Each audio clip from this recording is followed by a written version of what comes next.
J.K. Rowling. Oh, every day, in every way, she becomes more of a hero to us all. And she's a national treasure. We should be very, very proud of her. You may not know it, but J.K. Rowling is fighting for you. What?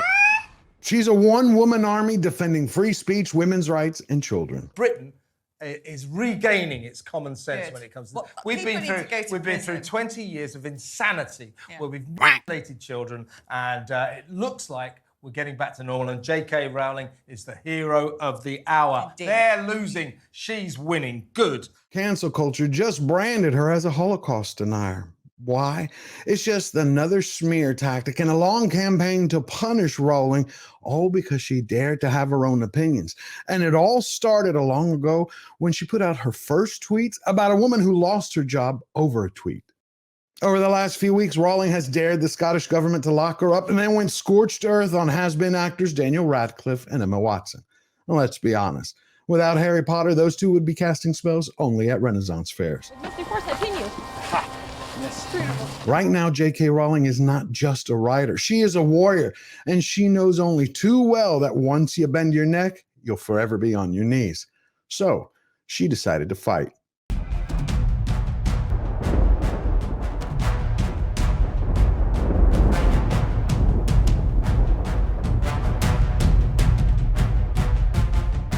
J.K. Rowling has been fighting for years. I mean, long before the press ever decided to make her their very own poster girl for hatred, the author has been battling for two causes near to her heart. One, to make sure that women are never again forced into being second-class citizens and that children shouldn't be hurt. I founded a charity called Lumos, which is about institutionalized children, how much measurable brain damage is done when a child is taken from its mother and placed in an institution. It might shock some on the internet to know, but Rowling actually believes in equality for all. Now, she probably disagrees with me on political and ideological issues. Nevertheless, I respect the hell out of her because she has been fighting the good fight for over 2 decades. And now more than ever, she is determined that no one, absolutely no one, will ever have their voice taken away from them by anyone. Not the government, not special interest groups, definitely not Hollywood, and most of all, no modern-day social agendas. The new hate crime laws, we've got J.K. Rowling offering herself up as a human shield to any woman charged for a misgendering offence, and yet authorities are refusing to charge her. She has also said, if they go after any woman for simply calling a man, I'll repeat that woman's words and they can charge us both at once. Scotland's current ruling party, the Scottish National Party, also known as the SNP, passed the Hate Crimes and Public Order Act this year. It's not a very good idea. Now, the act says that it wants to address all the harm caused by hatred and prejudice. Yet the law is so vaguely worded that it gives police and judges a lot of leeway in how to interpret it. Basically, anyone can be charged if they're found to have offended someone based on the protected characteristics of sexual orientation and gender identity. And no victims are needed, just someone to have their feelings hurt. Well, I guess since it worked so well for Mao's Cultural Revolution to get rid of all the free thinkers, Scotland thought they would give a crack at it. So that's why J.K. Rowling decided to throw herself back into the firing line. Why were these laws introduced? The proposal that was put forward was this should be expanded to other groups in our society who have protected characteristics. So, for example, a new law that's been part of this is to prevent stirring up hatred on the basis of people's age or disability or sexuality or transgender community. Makes no sense at all. Many see the new law as nothing but a raw power grab by First Minister Humza Yousaf, who has camouflaged censorship and control under the banner of tolerance in order to silence anyone, especially his critics. Enter J.K. Rowling, who not only smashed the law to smithereens, she defied the government and then dared to lock her up. And on the day that the law was enforced, she fired off a set of tweets to wake people up, highlighting her beliefs that common sense has been long since shredded.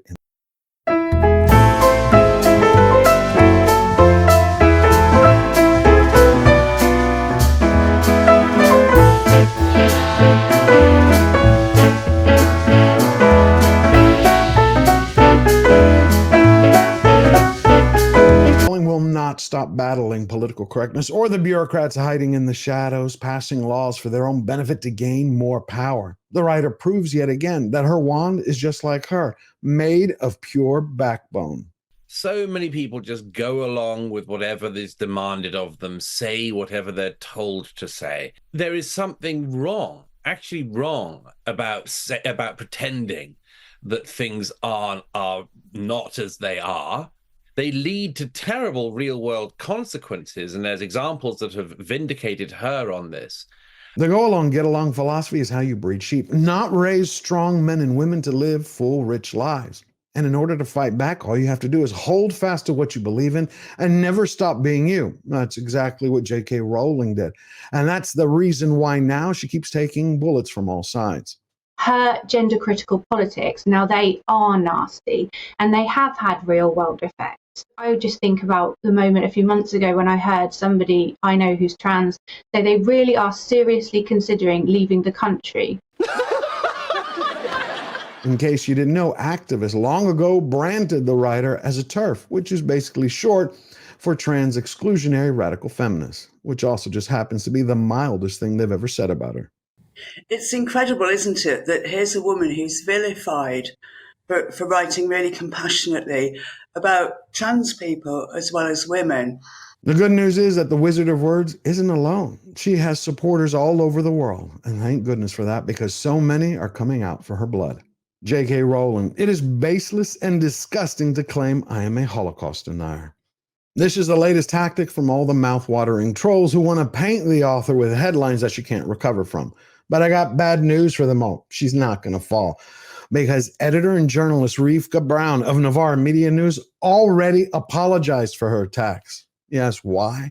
Because at the end of it all, common sense always beats crazy. Rowling is standing tall because it's not her first rodeo. 2 years ago, Warner Brothers threw a 20th anniversary reunion on HBO Max for the original Harry Potter film. They invited all the cast and crew, just not the creator. Now think about that for a second. Warner Brothers made $5.6 billion in profit, not gross, profit from all the Harry Potter films. And that's not counting merchandise. Yet they decided to blacklist J.K. Rowling simply because she had her own mind and shared her opinions. That's it. Then in 2023, you had the Harry Potter-styled game called Hogwarts Legacy, saw all the online mobs come back out to boycott it. It got so bad that you had every digital crusader and wannabe hashtag hero started tracking down all the public streamers who are playing the game online in order to cancel them. But they didn't count on something, reality. Because for every action, there's an equal and opposite reaction. And right now, not only did Hogwarts Legacy not fail, it has become one of the best-selling games of all time. But when we put this all together, where has J.K. Rowling come from? She went from being at one point in time the most beloved woman on the planet to the most hated in a blink. I got book number, I lost count, 7. No, I'm just kidding, it's like 4, 3. Burn, baby, burn. Hey, that's me. My name is Harley, and I am a trans person living in the UK. On Friday, the 10th of February, I burned all of my old Harry Potter books. I haven't cried like that since Titanic. What truly must have hurt Rowling the most, though, was being betrayed by those she loved and by those who she believed loved her. So I saw you on that audition tape, and it was, I don't think I've ever really told you that I found incredibly moving. Oh, thank you so much. And almost, I mean, it was incredibly moving. It was like watching my son on screen. Daniel Radcliffe has shared his feelings about the writer in many interviews, but none ever put it so clearly as Emma Watson. Thank you for writing these amazing books, and I just feel so blessed that I was chosen. I was given the chance to experience all of this and have this be part of my life. It's odd how times change some people. Maybe it's simply the lack of fame and what some will do anything to get it back. You had both actors at one point praise Rowling for being a role model. Then all of a sudden they decided to shame her in headline after headline. I'm here for all of the witches. So many people are tired of the mudslinging at the author, and they decided to take a stand and shine a spotlight on all the hatred and hypocrisy.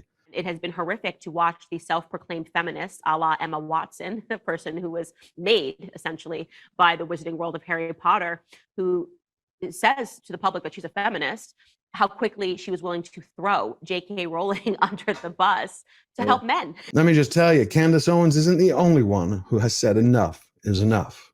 J.K. Rowling says Harry Potter stars Daniel Radcliffe and Emma Watson can save their apologies.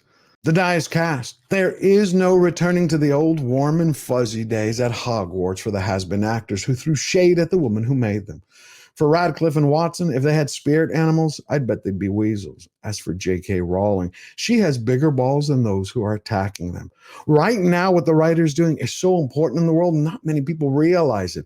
Our planet gets smaller by the day, the more we become connected. So when you have laws passed in one land, they eventually become the laws of the land everywhere.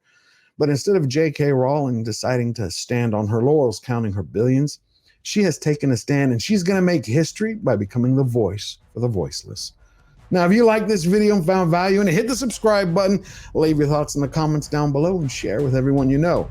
And to win every battle and stay true to yourself, all you have to remember is, we never bow down, we never bend the knee. Always forward.